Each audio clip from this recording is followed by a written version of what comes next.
ইচ্ছাকৃত রোজা ভাঙলে কাজাও করতে হয়, কাফারাও দিতে হয়।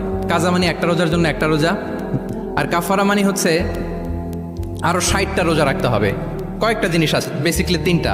তো রাসূল ইসলাম তাকে বললো যে তোমার তো পেনাল্টি হয়েছে, তুমি তো বড় ভুল করে ফেলছো, তো তোমার কাছে কি এরকম কোনো দাস আছে যেটাকে তুমি আজাদ করে দিতে পারবা, মুক্ত করে দিতে পারবা, তাহলে পেনাল্টি আদায় হয়ে গেল। সে বলে ইয়া রাসূলুল্লাহ, না, আমার তো এত সক্ষমতা নাই, আমার কাছে তো কোনো দাস নাই। আচ্ছা, দাস নাই। তো রাসূল ইসলাম বললেন তাইলে তুমি টানা 2 মাস রোজা রাখতে হবে, তাইলেও পেনাল্টি হয়ে যাবে, আদায় হয়ে যাবে, পারবা? সে বলে ইয়া রাসূলুল্লাহ, 2 মাস রোজা রাখা তো এটা কঠিন হয়ে যায়, ইটস নট এ জোক। টানা 60 দিন কি করে রোজা রাখা? তো রাসূল ইসলাম বললেন এটাও পারবে না, তাহলে 60 জন মিসকিনকে খাবার খাইয়ে দিতে হবে এজ এ পেনাল্টি। এটা বড় অন্যায় করে ফেলছো, 60 জন মিসকিনকে খাবার খাওয়াবে, এটা পারবা? সে বলে ইয়া রাসূলুল্লাহ, এটাও পারবো না। তাহলে কয়টা অপশন দিয়েছিলেন রাসূল ইসলাম? আওয়াজ করে বলেন তো কয়টা? একটাও উনি পারবে না।